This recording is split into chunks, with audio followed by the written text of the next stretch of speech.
I think the writer at The Athletic that has the single toughest job of anybody, Rob Biertempfel. Rob, welcome. How you doing, Steve? I don't know if it's the single tie. It has its moments. Well, maybe you're going to have some moments. We'll see. I mean, so they've started to bring the kids up. So I'll start with this. Jim Bowden sent Ben Cherington a text and about, hey, this is exciting. Cherington evidently, because I heard him tell the story, sent back an emoji text, and it was of a turtle. So it's slow. Okay. And Bowden said, hey, 2 years, I think you got this going. Okay, so in 2 years, can they have this going? I kind of figured even coming into this season that the window, if it's going to creak open, probably 24 or 25 is a reasonable expectation for that. They've made a lot of moves bringing up the kids this year, but it's interesting when you look at it.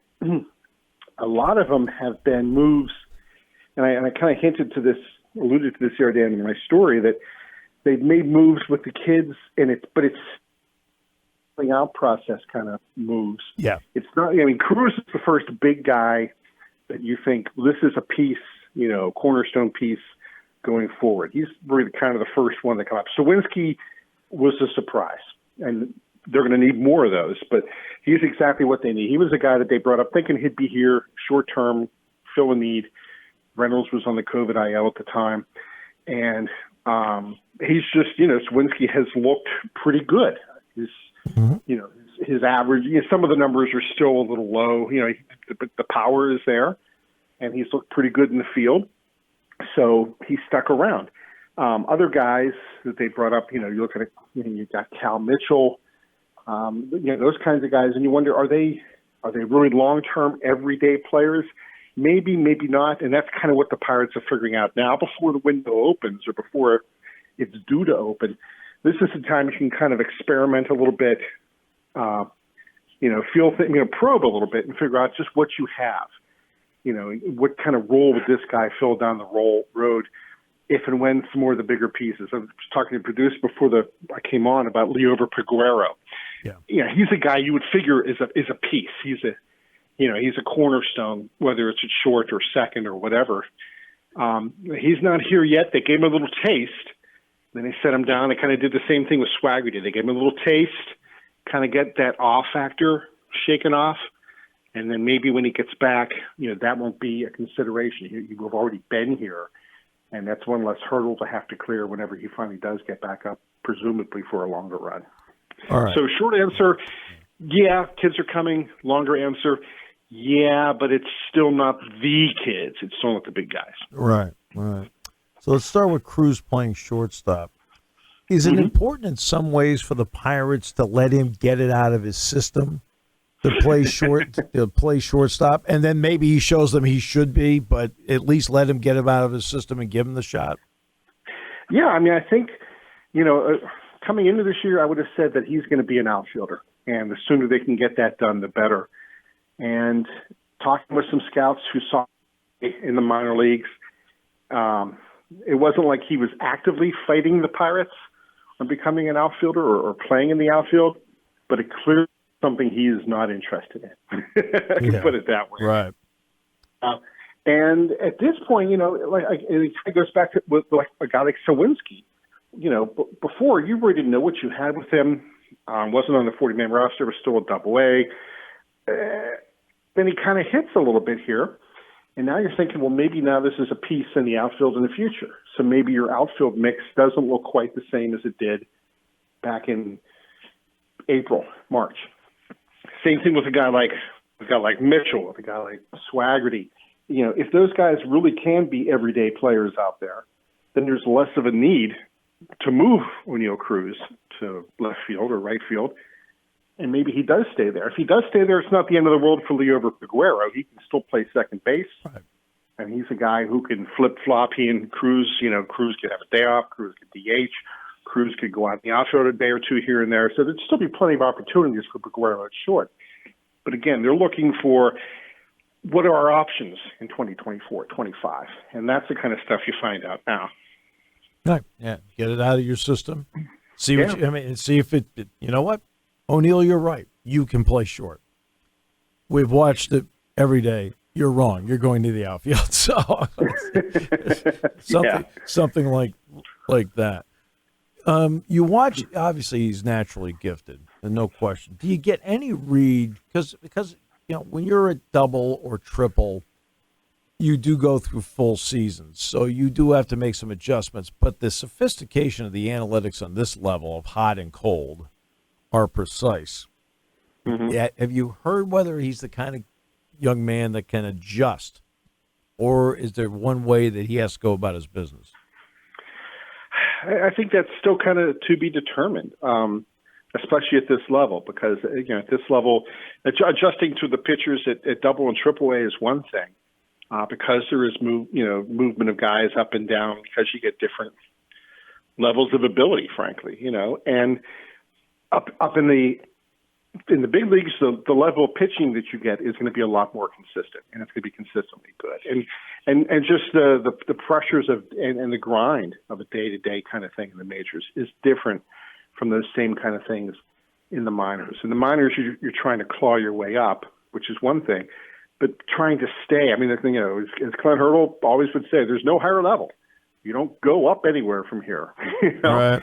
So I think that's kind of a thing that they need to see. That's why, getting him here at midseason, it would have been nice probably to see him early in the year, but I think we all know a lot of what goes into the thinking of keeping him down. Yeah. But, but this way, at least you get a sense of getting him through that and seeing how he responds. So far, from what I can tell so far, I don't think he's a guy who's going to be fazed by that. Mm-hmm. He really does seem to have kind of a natural joie de vivre out there, and that really, that can carry you through some of the valleys that you go through at times. They had 11,350 for the first game he played. They then had 11,292, so they lost 58 people in the second game he played. They had 14,000 last night. There doesn't seem to be the initial, I can't wait to go out and see these guys play. Now, is it just because it's Monday, Tuesday, Wednesday, Thursday, or is it something else? Well, I was thinking back to when I started covering this beat. Andrew McCutchen was still a guy in the minors who everybody wanted to see. Yeah, and I remember asking Dave Littlefield every year in spring training for a couple of years. No, not this year. Is this the year you bring up? No. So there was all that hype and suspense, and then McCutchen got to the big leagues, and I'd have to go back and look at my notes, but I would wager that the crowd likely wasn't all that huge when he made his debut in 2009, I want to say it was. Right, yeah. And there was, and I've seen the debuts of starting Marte, well, even though that happened in Houston, but, Polanco, Tyone, Garrett Cole, all these guys, Pedro Alvarez, remember that saga, getting into the majors. And then they get there, and you think, they're going to have 30,000 people. No. 14, 12. It's. I think some of it is there's a group of Pirates fans. Pirates fans have been conditioned to always be looking 5 years ahead at the kids in the minors, because that next wave is going to be the one that puts us over the top, baby. And they've also now kind of grown accustomed to treating, I think, the Pirates as like, well, do we go to Kennywood Park today? Do we go out to a nice dinner, or do we go to the Pirates? It's not a thing the way that going to, Heinz Field for a Steelers game is a thing, or the way that for those maniacs who drive 200 miles on Saturday mornings to go from Pittsburgh to State College is a thing. It's just not that way with the Pirates. So I'm not surprised. I figured, when I did write that, maybe you give them a little attendance bump. I think it's something we'll see, maybe an additional couple of hundred or so over the course of a month or two or three. People are, I'll go see this kid. But that first night, I was covering the Pirates when Steven Strasburg debuted with the Nationals. Yeah. And that was like a national holiday. Mm-hmm. in D.C. The national TV was there. This place was sold out. It was an event. It was a thing. It was a happening. It just isn't that way with the Pirates. Okay, so now let me bring up the hidden question. All right. And that is the lease at PNC Park, I believe, runs out in 2030. Mm-hmm. I believe that is correct. I believe you're right there. Yeah. 30-year lease, correct. If there's no expansion, so in other words, Nashville, Portland, others are in play, are the Pirates in Pittsburgh in 2031 if things don't change? Good question. That all depends, or a lot of that depends on the guy who owns the team. And good luck trying to crawl inside his brain. Yeah. You know? Right. He's a guy who, the way the owner strikes me, when I think about Bob Nutting as the Pirates owner, I don't necessarily think of him as a guy who knows a ton about the game so much, or maybe even particularly doesn't like baseball per se. Mm. He strikes me as kind of a guy who, he talks about it in the way if you own something, your favorite pair of shoes, I like this pair of shoes better than the other one because they look nice or they're comfortable. Mm. But, if there's a better opportunity out there, if there's a market that's demanding it, why wouldn't you think about it at that point if you're Bob Nutting? Because catch fire, let's say, in 2025, things come together and they do what they did back in 2013. I still think the people in Pittsburgh don't expect it would last, and I don't think it could last. I think we're always going to kind of be in this cycle of they build up a little bit and they build up, and maybe there's some setbacks or maybe some planets align and unicorns dance on the face of the earth, and boom, they're in the playoffs. But it's not going to be there for long. And eventually people will just be like, all right, now we're looking at it. Let's take the kids down Kennywood again today, huh?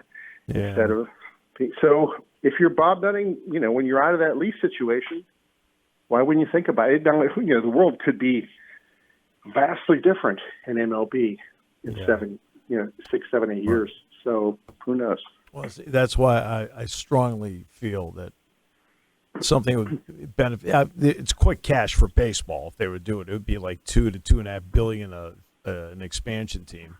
But two expansion teams and taking two markets out of play would benefit the fans of Pittsburgh a lot. Just to take it off the table. Because look, I think Pittsburgh baseball fans have proven to me that if you give them something, they'll support it beyond words and turn out in droves. So, they've proven that to me. The problem is you got to have somebody cooperate with them. What was one of the biggest storylines out of that game a couple nights ago when O'Neil and Bly Madras made their debut? It was that there was a squirrel on the field. Yes. Steve, there was a squirrel on the field. I don't know if you heard. It was very exciting. I saw it. I know it caused some confusion in the broadcast booth for a moment because the fans were cheering, and then they finally realized they weren't cheering for the ball club. Right. So I see that, and I think to myself, you could say, it's not a good baseball town. Well, maybe to a degree.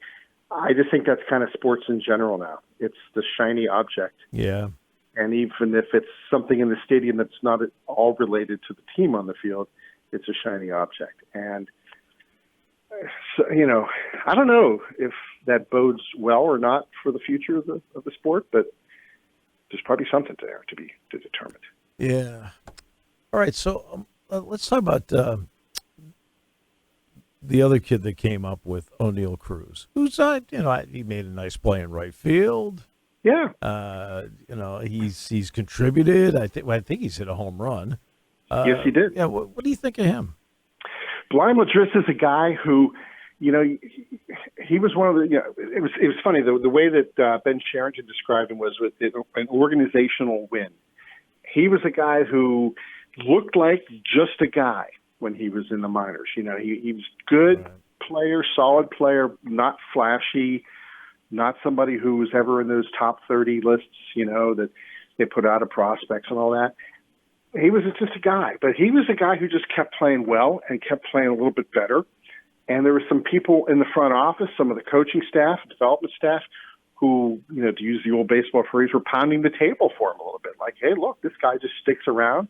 And we say, well, that's good, but can you hit for more power? And then he hits for a little more power. Well, that's good. Can you boost your average? And he boosts his average. And that's great, but can you play better defense? And he plays better defense. So, I love to see guys like that because they're, to me, that's baseball. That's sport. That's the kind of thing you want to see as a guy who, he could make a nice living in the minors or just getting by or whatever, but he just kept kind of grinding. And now look at him. He's, playing every day pretty much in the big leagues. We'll see if it lasts or not, but at this point, great story, great kid. Seems to have a really good head on his shoulders. Yeah. Had his uniform number 66. We were kind of joking that maybe next year they give you a real uniform number, and he's like, "Oh, dude, I just have a big league uniform." I don't care. Good for him. So, 66 pretty good number to have in Pittsburgh too. So yeah, that's not bad. That's not bad. That's not bad at all. If you get the kind of production that 66 had, he's going to be in the Hall of Fame. Exactly. I've always been one that the vast majority of time when you take an established player and you deal them for, quote, prospects, I always feel like 80 to 90% of the prospects are, I'm sorry, but you got nothing out of the trade. That's me. Yeah. That's me. Now, obviously, they got Brian Reynolds in the McCutchen trade. Right. O'Neil Cruz is for the old State College spike, Tony Watson. Can Cruz's success be a validation of dealing an established player to a contender for a prospect? Can O'Neil Cruz validate that? I think so. Yeah, I mean that's kind of when Neil Huntington pulled the trigger in that trade. Just Waddy was a pretty important piece of a really good bullpen, and yes. Yep. And he could pitch. Any bad thing that ever happened with him is when they tried to make him a closer, and it just didn't. It just didn't work. But any other job you wanted him to do in that bullpen, he would do it and do it really well. And so it hurt a little bit to part with him. They were taking a piece out of the program, and they were taking a big gamble with Cruz because he was big and rangy, and the Dodgers originally wanted him at third base, and then he threw the ball all over the place a little bit, and then they had some better fits at third, so they moved him to short. And he still threw the ball all over the place. But you could see some stuff there. But who knows? Can you tease it out of him, or does he just become a kid who throws the ball all over the place and is burned out, Yeah. And kudos to Huntington for pulling the trigger on that one, and to the development staff. And I think they realized that he was a guy that if you rush, he's one of those guys too, I think a poster boy for don't speed him along too much. Right. Because there were a lot of rough edges there, really rough edges, and there was some maturity he had to go through, and some smoothness to add to his game, and just some savvy he needed to get. But there was enough to build on there that they could afford to wait and really try to mold him into something special. Yeah, and if he clicks, even if he becomes, doesn't have to become a Hall of Famer for it to click. He could become a very good everyday guy. He could become an all-star. Sure. But either way, I think, this is one of those times when you say, whew, all right, that worked out pretty well. Sometimes we're kind of hasty to judge trades. I mean, you look at the Clay Holmes deal. It doesn't look so good. Just right now, does it? Right. But who knows? And for every two or three of those, it's just totally blow up in your face. Right. For every Chris Archer deal. Oh, did I really say that? Excuse me. I think some knives need to be removed from backs. Because the problem with that is you twisted it just a little bit. I know. I still cannot. Yeah, I'm still having a hard. I'm not even really I can't imagine as a fan how a fan would, but as a guy who covers the team, you shake your head. I know. Right, that's where they went away from the formula and they got burned. Yeah, they got burned. Yeah, yes, indeed. And I think there was also a case of maybe people in the owner's office maybe pushing for anything, because I think they underestimated the backlash of trading McCutchen and Cole. Right. And they said, go do something. and they did, and they shouldn't have. But oh well. Well, always a pleasure. It's always great to talk with you, Rob. And oh yeah, hey, tell McGloin and Hannafin that I'm a big fan of Pay Dirt. And, every Thursday. Every Thursday, yes, indeed. So, I subscribe to the pod and I enjoy listening to it. So, give those guys my best, man. I will. Keep it up. Absolutely. Appreciate you, Rob. Hope to see you soon. Will do, man. Take care. Talk to you later.